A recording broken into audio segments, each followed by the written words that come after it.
MCTV news కి స్వాగతం. ముందుగా ముఖ్యాంశాలు. విజయదశమి రోజున శ్రీ కోర్టులో గంగమ్మకు బంగారు కిరీటధారణ జరుగుతుంది. ఆలయ కమిటీ సభ్యులు వెల్లడి.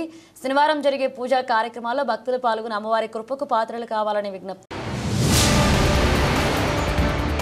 హత్య కేసుగా మారిన ధర్మవరం 1 టౌన్ సీఐ నాగేంద్ర ప్రసాద్ తల్లి స్వర్ణకుమారి అదృశ్యం కేసు.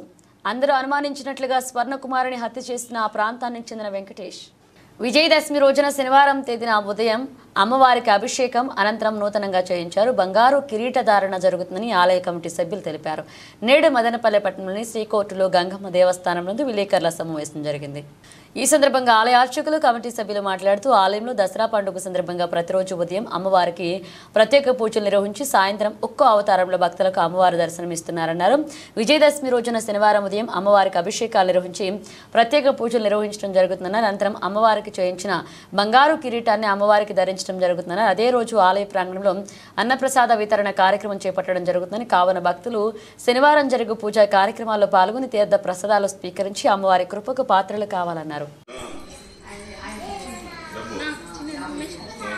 శ్రీమాత్రే నమః. కోర్టులో గంగమ్మ దేవస్థానం మండమీద కంపల్లి 12వ తారీఖు 10వ నెల 2024 విజయదశమి రోజున అమ్మవారికి బంగారు కిరీటం అలంకరణ చేయడం జరుగుతోంది. కావున భక్తాదులందరూ విచ్చేసి అమ్మవారి కృపకు పాత్రలు కావాలని, అలాగే ఆ రోజు ఇక్కడ అన్నదాన కార్యక్రమం కూడా జరుగుతుంది. కాబట్టి భక్తాదులు ఈ అమ్మవారి కృపకు పాత్రలు కావాల్సిందిగా కోరి ప్రార్థిస్తుంది. మదనపల్లి పట్టణ ప్రజలకు విజ్ఞప్తి. శ్రీ కోట్ల గంగమ్మ దేవస్థానం యొక్క అమ్మవారికి నూతనంగా బంగారు కిరీటము చేసినాము. అదేవిధంగా ఈ కిరీటాన్ని దసరా రోజు అనగా 12/10/2024 తేదీన శనివారము అమ్మవారికి అలంకరించడం జరుగుతుంది. ఆ రోజు అమ్మవారికి అభిషేకము మరియు ప్రత్యేక అలంకరణ జరుగుతుంది. ఆ రోజు విచయ భక్తులకు అన్నదానము మరియు తీర్థ ప్రసాదాలు స్వీకరించవలసిందిగా కోరుచున్నాను. ధర్మవరం 1 టౌన్ సీఐ నాగేంద్ర ప్రసాద్ తల్లి స్వర్ణకుమారి అదృశ్యం కేసు హత్య కేసుగా మారింది. అందరూ భావించినట్లు ఆమె హత్యకు గురైంది. వివరాల్లోకి వెళితే మదనపల్లి పట్టణ సమీపంలోని జగన్ కాలనీలో సీఐ తల్లి స్వర్ణకుమారి నివసిస్తుంది. గత నెల 28వ తేదీ నుండి ఆమె కనిపించకపోవడంతో తాలూకా పోలీస్ స్టేషన్ నందు అదృశ్యం కేసు నమోదు చేసి ప్రారంభించారు. ఈ నేపథ్యంలో అదే ప్రాంతానికి చెందిన వెంకటేష్పై అనుమానాలు తలెత్తాయి. అతను పరారీలో ఉండడంతో పలు అనుమానాలు తలెత్తాయి. పోలీసులు విస్తృతంగా వెంకటేష్ కోసం గాలింపు చర్యలు చేపట్టారు. అతను బెంగళూరులో ఉన్నట్లుగా గుర్తించి అతడిని అదుపులోకి తీసుకుని విచారించగా నగలు, డబ్బు కోసం మరొకరితో కలిసి హత్య చేసినట్లుగా ఒప్పుకోవడంతో అదృశ్యం కేసు మిస్టరీ వీడింది. అంటే అట్లా లేడు ఉండింటే కదా ఏదో ఒకటి తెలియదు అలా ఉన్నాడు అంటే మరి అనుమానించాలి రైతులో తీసుకోవాలి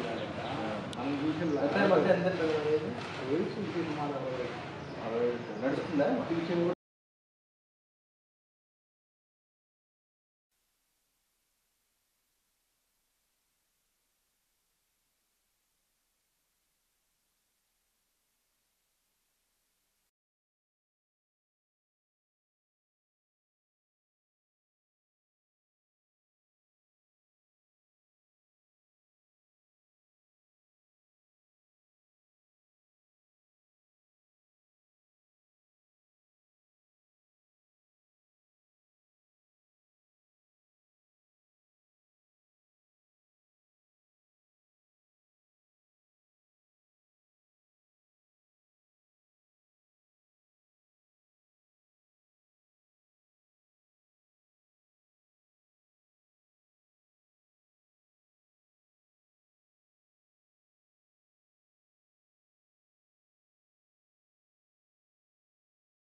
చూసినట్టుగా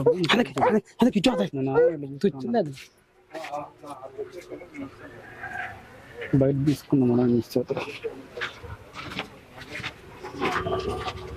హర్యానాలో బీజేపీ మూడవసారి వరుసగా గెలవడం నరేంద్ర మోదీ, అమిత్ షా, నడ్డా యొక్క ప్రణాళికలే కారణమని బీజేపీ నాయకులు నారదారెడ్డి కొనియాడారు.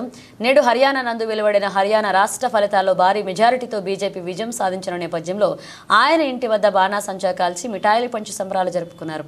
ఈ కార్యక్రమంలో బీజేపీ నాయకులు పాల్గొన్నారు. ఈ సందర్భంగా నారదారెడ్డి మాట్లాడుతూ 10 ఏళ్ల క్రితం ప్రపంచ పటంలో భారతదేశానికి ఉన్న పరిస్థితి, బీజేపీ హయాంలో ఇప్పటికీ భారతదేశానికి ఉన్న పరిస్థితి చూస్తే నరేంద్ర మోదీ పాలన ఎంత శక్తివంతమైందో అర్థమవుతుందన్నారు. కులాలు, మతాలు, రిజర్వేషన్లు అంటూ ప్రజల మధ్య చిచ్చుపెట్టి గెలవడానికి ప్రయత్నం చేస్తున్న కాంగ్రెస్ పార్టీకి హర్యానా ప్రజలు తగిన గుణపాఠం చెప్పారన్నారు. త్వరలో మరి కొన్ని రాష్ట్రాల్లో జరిగే ఎన్నికల్లోనూ బీజేపీ తన సత్తా చాటుతుందని ధీమా వ్యక్తం చేశారు.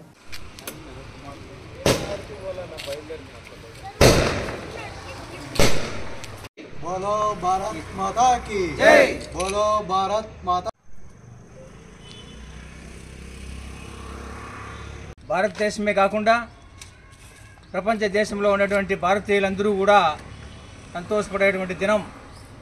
హర్యానాలో హ్యాట్రిక్ సాధించినటువంటి భారతీయ జనతా పార్టీకి దోహదపడినటువంటి ముఖ్యంగా ప్రజలకు ధన్యవాదం చెప్పాలి ఫస్ట్. తర్వాత వీరోచితమైనటువంటి పోరాట పటిమ కలిగినటువంటి నాయకత్వ లక్షణాలు కలిగి ఉన్నటువంటి మోదీ గారికి, మన పిఎం గారికి, తర్వాత అమిత్ షా గారికి, తర్వాత నడ్డా గారికి, వీళ్ళందరికీ కూడా చాలా చాలా రుణపడి ఉంటాం భారతీయులందరం. వాళ్ళ నాయకత్వం, వారి యొక్క దీక్ష ఎలా ఉంటుందంటే సుదూరమైనటువంటి ప్లానింగ్, సుదీర్ఘమైనటువంటి అభివృద్ధి, సుదీర్ఘమైనటువంటి దేశాభివృద్ధి, సుదీర్ఘమైనటువంటి విద్యా విధానం, సుదూరమైనటువంటి వ్యవసాయ అభివృద్ధి, టెక్నాలజీ అన్నింటిలోన సుదూరమైనటువంటి ప్లానింగ్తో ముందుకెదిగేటువంటి భారతదేశానికి మన ప్రధానమంత్రిగా నరేంద్ర మోదీ ఉన్నందుకు గర్వించాలా. ఈ యొక్క అస్సాంలో జరిగినటువంటి ఎలక్షన్స్ దాదాపు నిన్న రాత్రి 12 గంటలు, తెల్లవారి 6 గంటలకు కూడా ఈ పోలింగ్ అన్నీ కూడా ఏం చెప్తున్నాయంటే వచ్చేసింది కాంగ్రెస్, వచ్చేసిందని ఇటువంటి ఇది అపోహలు చేశారు. కానీ ఈరోజు భారతీయ జనతా పార్టీ ఘన విజయంతో గెలిచింది. అంతేకాకుండా ఈ యొక్క అవకాశాన్ని కాకుండా చేదోడు వాదోడుగా ఇట్లనే ప్రజలు సహకరిస్తారని నేను ఆశిస్తున్నాం. రాబోయేటువంటి మహారాష్ట్ర ఎలక్షన్స్ కావచ్చు, ఛత్తీస్గఢ్ కావచ్చు, ఢిల్లీ కావచ్చు, ఢిల్లీలో ఉన్నటువంటి ఆయన ఎప్పుడు కూడా ఎలా చేస్తాడంటే విదేశ ధనముతో ఆ యొక్క అల్లకల్లోలు సృష్టిస్తూ ఢిల్లీని అతలాకుతలం చేస్తున్నాడు. వారు పోటీ చేసే ఆమ్ ఆద్మీ పార్టీ 2 రాష్ట్రాల్లో కూడా, జమ్మూ కాశ్మీర్లో కావచ్చు, హర్యానాలో కావచ్చు, ఏమాత్రము మినిమం ఓట్లు కూడా సాధించలేనటువంటి పరిస్థితి ఉంది. కాబట్టి 0 పొజిషన్ అంతే, మైనస్ పొజిషన్లో ఉన్నారు బాగా. అలాగా ఉండే పరిస్థితిలో తప్పనిసరిగా ఢిల్లీలో, మహారాష్ట్రలో, తర్వాత ఛత్తీస్గఢ్లో జరిగేటువంటి ఎలక్షన్స్లో ఖచ్చితంగా కూడా భారతీయ జనతా పార్టీ ఘన విజయం సాధిస్తుంది. ఎందుకు వస్తుంది అంటే చేసేటువంటి అభివృద్ధి. లాస్ట్గా ఒక మాట చెప్పదలుచుకున్నా, మన భారతీయులందరూ కూడా కుల మతాలకు అతీతంగా సంతోషపడేటువంటి విషయం ఏంటంటే 10 సంవత్సరాలకు ముందు భారతదేశ పరిస్థితి ఏంటి, ఇప్పుడు పరిస్థితి ఏంటి, ప్రపంచ దేశాల్లో మనకున్నటువంటి గౌరవ ప్రతిష్టలు, మనకున్నటువంటి ఖ్యాతి, ఇవంతా కూడా భారతదేశ జనాలకు అందరికీ వర్తిస్తుంది. కుల మతాలకు కాదు, భారతదేశానికి వర్తిస్తుంది. భారతదేశము నాయకత్వం వహించేటువంటి బీజేపీ అధినాయకులకు వర్తిస్తుంది. ముఖ్యంగా మన నరేంద్ర మోదీ గారికి, వాళ్ళ సహచరులు అయినటువంటి మన అందరికీ కూడా వర్తిస్తుంది. సో జై భారత్, జై బోలో భారత్ మాతాకి జై. హత్యకు గురైన స్వర్ణకుమారి మృతదేహాన్ని పోలీసులు, రెవెన్యూ అధికారుల సమక్షంలో నిందితుడు వెంకటేష్ ఇచ్చిన సమాచారం మేరకు అయోధ్య నగర సమీపంలోని శ్మశాన వాటికలో వెలికి తీసి పోస్టుమార్టం నిర్వహించారు. మొదటగా బెంగళూరులో ఉన్న వెంకటేష్ను పోలీసులు గాలించి పట్టుకున్నారు. నిందితుడు పోలీసులకు ఎందుకు, ఎలా హత్య చేసింది, మృతదేహాన్ని ఎలా తరలించి పూడ్చిపెట్టింది వివరించారు. విశ్వసనీయ సమాచారం మేరకు వివరాలు ఇలా ఉన్నాయి. జగన్ కాలనీలో నివాసం ఉంటున్న సిఐ తల్లి స్వర్ణకుమారి ఫైనాన్స్ వ్యాపారం చేస్తుంది. అదే ప్రాంతానికి చెందిన వెంకటేష్ ఆమెది ఒకే ఊరు కావడంతో చనువుగా ఉంటూ ఆమెకు సహాయకరంగా ఉండేవాడు. ఈ నేపథ్యంలో ఆమెకు ఆరోగ్య సమస్యలు ఉండడంతో గత నెల 28వ తేదీన బాబా వద్దకు తీసుకెళ్లి మంత్రిస్తే తగ్గిపోతుందని నమ్మించి గజలకుంటలో బ్రోతల్ హౌస్ నిర్వహించి అతని స్నేహితుడు అనిల్ ఇంటికి తీసుకువెళ్లాడు. అక్కడ నిద్రమాత్రలు కలిపిన తీర్థాన్ని ఇచ్చారు. ఆమె తీర్థం తాగిన కొద్ది నిమిషాలకు స్పృహ కోల్పోవడంతో సుత్తితో ఆమె తలపై మోదీ హత్య చేశారు. అనంతరం ఓ కారును అద్దెకి తీసుకుని మృతదేహాన్ని కారులో అయోధ్యనగర్ శ్మశాన వాటికకు తరలించి అక్కడ ఇదివరకే ఉన్న సమాధిని త్రవ్వి అందులో పూజ చేశారు. స్వర్ణకుమారి ఇంటి నుండి వెళ్లే సమయంలో అదే ప్రాంతానికి చెందిన ఓ మహిళను పూజకు పిలిపించింది. ఆమె వచ్చేలోపు వెంకటేష్ ఈమెను తీసుకువెళ్లిపోయాడు. 1వ తేదీ పింఛన్ తీసుకోకపోవడంతో సచివాలయ సిబ్బంది సీఐని వాకప్ చేశారు. ఆయన మదనపల్లె పోలీసులు ఫిర్యాదు చేసి విచారణ చేయడంతో మృతురాలని వెంకటేష్ పూజకు తీసుకువెళ్లాడని, ఆ తర్వాత నుండి కనిపించడం లేదని అదే ప్రాంతానికి చెందిన మహిళ సమాచారం ఇవ్వడంతో వెంకటేష్ కోసం గాలింపు చర్యలు చేపట్టారు. అతను బెంగళూరులో ఉన్నట్లుగా గుర్తించి అక్కడికి వెళ్లి అదుపులోకి తీసుకుని విచారించగా పలు విషయాలు వెలుగులోకి వచ్చాయి. ఆమె వద్ద తీసుకున్న 7 లక్షల రూపాయల ఇవ్వకుండా ఉండడానికి నగల కోసం మరొకరితో కలిసి హత్య చేసినట్లుగా తెలిపాడని సమాచారం.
టమోటో పేరు వింటే పేద సామాన్య ప్రజలు భయపడే స్థాయికి ధర చేరుకుంది. ఒకప్పుడు కేజీ టమోటా ధర రూపాయి కంటే తక్కువ పలికి రైతులను ఆత్మహత్యల పాలు చేస్తే నేడు అదే టమోటా పంట రైతును కోటీశ్వరుడిగా మారుస్తుంది. జూదాం కోటేశ్వరుడి భిక్షగాడిగాను, భిక్షగాడిని కోటేశ్వరుడిగాను మారుస్తుంది అనడానికి ఎన్నో ఉదాహరణలు ఉన్నాయి. అదేవిధంగా టమోటో పంట కూడా ఒక జూదాం వలె రైతును రాజుగాను లేదా విగత జీవిగాను మారుస్తుంది అనడానికి అనేక ఉదాహరణలు ఉన్నాయి. ఒకనాడు టమోటా పంటకు గిట్టుబాటు ధర లేక రైతులు అహర్నిశలు శ్రమించి పండించిన పంటను రోడ్లపై పడేసి ఆత్మహత్య చేసుకున్న ఘటనలు చూసాం. ఇప్పుడు అదే టమోటా ధర విపరీతంగా పెరిగి రైతులను కోటేశ్వరుడిగా మారుస్తుంది. గత 1.5 నెలలుగా టమోటా కేజీ ధర విపరీతంగా పెరిగింది. కేజీ టమోటా ధర 10 రూపాయలు పలిగితే అబ్బో అనే రోజుల నుండి కేజీ టమోటా ఇప్పుడు 100 రూపాయల వరకు పలుకుతుంది. అంటే కలలో కూడా సామాన్యుడు టమోటా పేరు వింటే భయపడే పరిస్థితికి చేరుతుంది. టమాటా ధర ఉన్నట్టుండి ఒక్కసారిగా ఇంత ధర పలకడానికి అనేక కారణాలు ఉన్నాయి. దేశంలోనే టమాటా పంట అధికంగా మన మదనపల్లె ప్రాంతంలోనే సాగు చేస్తూ వస్తేవారు. ఆ సమయంలో రైతులకు గిట్టుబాటు ధర ఉండి లాభాలు తెచ్చిపెట్టేది. దీంతో రైతులు అందరూ మిగిలిన పంటలు సాగు చేయడం మాని టమోటా సాగు వెనక పరుగులు తీశారు. ఇదే విధంగా దేశంలోని ఇతర రాష్ట్రాల్లోనూ రైతులు టమాటా సాగుపై దృష్టి సారించారు. దీంతో పంట దిగుబడి ఎక్కువ కావడం, టమాటా పంటను ఎక్కువ రోజులు నిల్వ ఉండే పరిస్థితి లేకపోవడం, ఇందుకు తగ్గ కోల్డ్ స్టోరేజీలు తగ్గనని లేకపోవడం, దేశంలో టమోటా ఆధారిత పరిశ్రమలు తక్కువగా ఉండడంతో ఒక్కసారిగా ధర పతనావస్థకు చేరుకుంది. ప్రస్తుతం దేశంలో ఇతర రాష్ట్రాల్లో అక్కడి వాతావరణ పరిస్థితుల్లో దృష్ట్యా పంట సాగు లేకపోవడంతో మన ప్రాంత టమోటాలకు మార్కెట్లో మంచి డిమాండ్ ఏర్పడింది. దీంతో ఒక్కసారిగా ధర ఆకాశాన్ని అంటింది. గత 2 నెలలుగా వర్షాలు లేకపోవడంతో చాలా మంది రైతులు టమాటా పంటను సాగు చేయకపోవడం కూడా ఒక కారణం. ప్రస్తుతం పలుకుతున్న ధరలు ఇలానే నిలకడగా ఉంటాయో అంటే అదే చెప్పలేని పరిస్థితి. ప్రస్తుతం వర్షాలు కురుస్తుండడం, టమోటాకు మంచి ధర లభిస్తుండడంతో రైతులు ఒక్కసారిగా టమోటా సాగుకు, టమోటా నార కోసం నర్సరీలకు పరుగులు తీస్తున్నారు. వీరందరూ ప్రస్తుతం పంట సాగు ప్రారంభిస్తే మరొక 3 నెలల్లో అన్ని ప్రాంతాల్లో కాపు వచ్చి పంట దిగుబడి పెరిగి ధరలు తగ్గే అవకాశాలు ఉన్నాయి. అంతవరకు పేద, సామాన్య, మధ్యతరగతి ప్రజలకు టమోటా పేరు వింటే పక్కలో బాంబు పేలినంత భయం ఉంటుందనడం అతిశయోక్తి కాదు. మదనపల్లె మార్కెట్ యార్డ్ కార్యదర్శి అభిలాష్ మాట్లాడుతూ ప్రస్తుతం పంట దిగుబడి తక్కువగా ఉండడంతో గరిష్ట స్థాయిలో కేజీ టమాటా ధర పలుకుతుందని తెలిపారు. క్యాన్సర్ బాధితుల మొహాల్లో చిరునవ్వు చెందించడానికి హెల్పింగ్ మైండ్స్ గొప్ప సంకల్పంతో తలపెట్టిన హెయిర్ డొనేషన్ కార్యక్రమానికి మహిళలు, అమ్మాయిలు స్వచ్ఛందంగా ముందుకు వచ్చి కేశాలు దానం చేస్తున్నారు. పొంగనూరుకు చెందిన శ్రీనివాసులరెడ్డి, విమలా దంపతుల కుమార్తె పవిత్ర హెల్పింగ్ మైండ్స్ కార్యాలయానికి వచ్చి స్వచ్ఛందంగా తన కేశాలను దానం చేశారు. వీరికి హెల్పింగ్ మైండ్స్ సభ్యులు పూల మొక్కను, ప్రశంసా పత్రాన్ని అభినందించారు. ఇప్పటి వరకు కేశాలు దానం చేసిన వారి సంఖ్య 57కు చేరుకుందని అబూబకర్ తెలియజేశారు.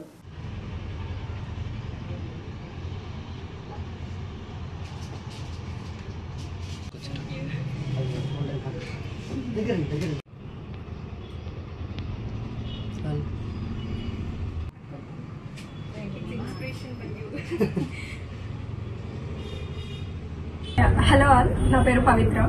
ఇవాళ హెల్పింగ్ మైండ్స్లో 62nd హెయిర్ డోనర్గా ఉండడం నాకు చాలా హ్యాపీగా ఉంది. So mummy daddy marriage anniversary సందర్భంగా ఈ హెల్పింగ్ మైండ్స్ గురించి నాకు తెలిసింది. సో అందరూ క్యాన్సర్ పేషెంట్స్కి హెయిర్ డొనేట్ చేస్తుంటారు, మనం ఎందుకు చేయకూడదు అన్న థాట్ మమ్మీదే. సో అందుకే ఇవాళ హెయిర్ డొనేట్ చేశాను. సో నా సర్కిల్లో ఉన్న నా ఫ్రెండ్స్కి, నా రిలేటివ్స్కి నేను చెప్తాను హెల్పింగ్ మైండ్స్ గురించి. సో మీ సైడ్ నుండి కూడా మీరు ఇలా హెల్పింగ్ మైండ్స్తో ఒక స్టెప్ ముందుకేస్తారని ఆశిస్తున్నాను. Thank you. అందరికి నమస్కారం. ఒక మంచి పని తలపెడితే గన మనతో పాటు 10 అడుగులు ముందుకు వస్తాయి అనడానికి నిదర్శనం క్యాన్సర్ బాధితుల కోసం ఈ కేశాల దానం. గత 2 ఏళ్ల క్రితం హెల్పింగ్ మైండ్స్ గొప్ప సంకల్పంతో క్యాన్సర్ బాధితులకు అండగా నిలవాలని చెప్పి మొదలుపెట్టినటువంటి కేశాల దానానికి మహిళలు, చిన్నారులు స్వచ్ఛందంగా ముందుకు వచ్చి కేశాలు దానం చేస్తుండడం చాలా ఆనందదాయక విషయం. ఇక్కడ ఏమంటే మహిళలకి అందం అనేదే కేశాలు. వారిలో ఉన్నటువంటి సగభాగం అందాన్ని కేశాలను దానం చేయడం అంటే చాలా గొప్ప విషయం. వారి యొక్క గొప్ప మనసుకి, గోల్డెన్ హార్ట్కి హెల్పింగ్ మైండ్స్ నుంచి గొప్ప సాల్యూట్ తెలియజేసుకుంటూ, క్యాన్సర్ పేషెంట్స్ 4th స్టేజ్లో కీమోథెరపీ వల్ల 4th స్టేజ్లో హెయిర్ లాస్ అయిపోవడం, మనోవేదనకు గురయ్యి ఆత్మహత్యలకు పాల్పడే సంఘటనలు కూడా జరుగుతూ ఉంటాయి. వారికి అండగా నిలబడాలని చెప్పిన హెల్పింగ్ మైండ్ చేసినటువంటి గొప్ప సంకల్పానికి క్యాన్సర్ బాధితుల కోసం కేశాలు దానం చేస్తున్న ప్రతి ఒక్కరికి పేరు పేరున ధన్యవాదాలు తెలుపుకుంటున్నాం. నేడు పొంగనూరు పట్టణానికి చెందినటువంటి విమలా శ్రీనివాస్ రెడ్డి గారి కుమార్తె పవిత్ర గారు స్వచ్ఛందంగా ముందుకు వచ్చి తమ కేశాలను దానం చేయడం, తన గోల్డెన్ హార్ట్కి హెల్పింగ్ మైండ్స్ నుంచి ప్రత్యేక ధన్యవాదాలు తెలుపుకుంటున్నాం. ఇదే విధంగా ఇదే స్ఫూర్తితో ప్రతి ఒక్కరూ ముందుకు రావాలని, తమ తమ పరిధిలో సేవా కార్యక్రమాలు ముందుకు చేయాలని చెప్పి మనస్ఫూర్తిగా కోరుకుంటున్నాం. హెల్పింగ్ మైండ్స్ చూసుకోవచ్చు, మనం ఈ మదనపల్లి చుట్టుపక్కల ప్రాంతాల్లో ఆక్సిజన్ సిలిండర్లు, కాన్సన్ట్రేటర్లు ఎవరికైనా కావాలంటే ఇప్పుడు కూడా ఉచితంగా అందిస్తున్నాం. వాయిల్పాడ్లో ఉచిత బాడీ ఫ్రీజర్ బాక్సులు కూడా అందుబాటులో ఉన్నాయి. ఆ సేవలు కూడా వినియోగించుకోవచ్చు. అదేవిధంగా ప్లేస్టోర్లో దేశవ్యాప్తంగా రక్తదాతలుగా నమోదు కావడానికి పాన్ ఇండియా యాప్ కూడా ఉంది. రక్తదాతలుగా నమోదవ్వాలని చెప్పి హెల్పింగ్ మైండ్స్ నుంచి పిలుపునిస్తున్నాం. ఇదే విధంగా ఇదే స్ఫూర్తితో హెల్పింగ్ మైండ్స్ మరిన్ని సేవా కార్యక్రమాలు చేస్తుందని తెలియజేసుకుంటూ అందరూ బాగుండాలి, అందులో మనం ఉండాలి. జై భారత్. మడికయ్యాల శివాలయం ఎదుట ఉన్న ఆలయానికి సంబంధించిన షాపు గదిని 2 సంవత్సరాలకు గాను భార్గవి అనే మహిళకు 45,000 రూపాయలకు ఇవ్వడం జరిగింది. ఆలయ అధికారుల ఆధ్వర్యంలో ఈ కార్యక్రమం జరిగింది. 2 సంవత్సరాల పాటు ఆలయం ఎదుట పూజా సామాగ్రి విక్రయించే హక్కు ఈమె కలిగి ఉంటుందని అధికారులు తెలిపారు.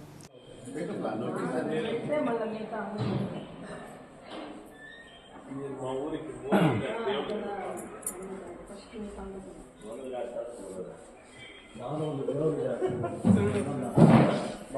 దేవుడు చేస్తాడు అయితే మనిషి మానవుడు మానవుడే దేవుడు.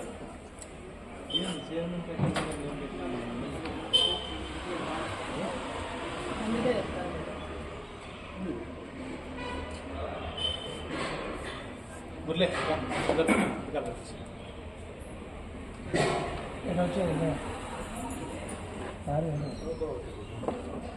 కుంకుమ, కడ్డీలు, కర్పూరము, పండ్లు వగైరా పూజా సామాగ్రిని దేవస్థానాలు నిర్ణయించిన రేట్ అనగా ఒక పూజా సామాగ్రి 40 రూపాయలతో బస్సులకు అమ్మవలను. షాపులు, సిగరెట్లు, బీడీలు, ఆంపరాలు, కోడిగుడ్లు, ఇతర నిషేధ వస్తువులు అమ్మరాదు. అట్లా అమ్మినట్టు వచ్చి పాట పాడిన కానీ పాటలో పాల్గొనరాదు. పాట పాడటకు తగిన అర్హత లేని వారిని పాటలో పాల్గొనకుండా చేయుటకు ఆలయ కార్యనిర్వహణాధికారికి పూర్తి అధికారం కలదు.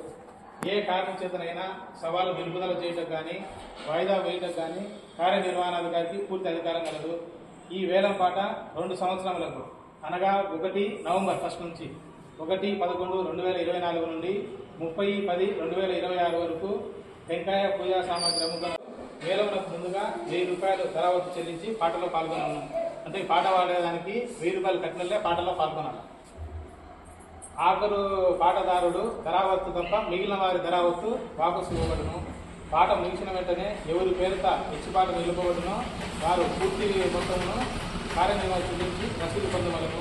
అటు కాకుండా పాట ముగిసిన వెంటనే చెల్లించకపోయినా వేలం అతని పేరుత రద్దుపరచబడి కఠిన మొత్తమును అపరాధం కింద జమ వేసి రెండవసారి వేలం వేయబడును. అట్లు వేలం వేయ 2వ వేలంలో నష్టం వచ్చినా మొదటి వేలం ఆఖరుదారు సవాల్దారుడు బాధ్యతగా ఉండును. వాల్మీ జిల్లా మదనపల్లి మండలం చిప్పిలి గ్రామంలో ఉన్న శ్రీ యోగభోగస్వామి దేవస్థానం హక్కుపుష్టం కలిగిన బులెటిన్ ముగించే ముందు హెడ్లైన్స్ మరోసారి. విజయదశమి రోజున శ్రీ కోర్టులో గంగమ్మకు బంగారు కిరీటధారణ జరుగుతుంది. ఆలయ కమిటీ సభ్యులు వెల్లడి. శనివారం జరిగే పూజా కార్యక్రమాల్లో భక్తులు పాల్గొని అమ్మవారి కృపకు పాత్రలు కావాలని విజ్ఞప్తి.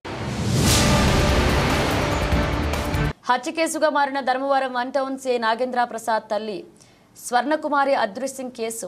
అందరూ అనుమానించినట్లుగా స్వర్ణకుమారిని హత్య చేసిన ఆ ప్రాంతానికి చెందిన వెంకటేష్. ఇవి బులెటిన్ అప్డేట్స్. మరిన్ని అప్డేట్స్తో మళ్ళీ కలుద్దాం.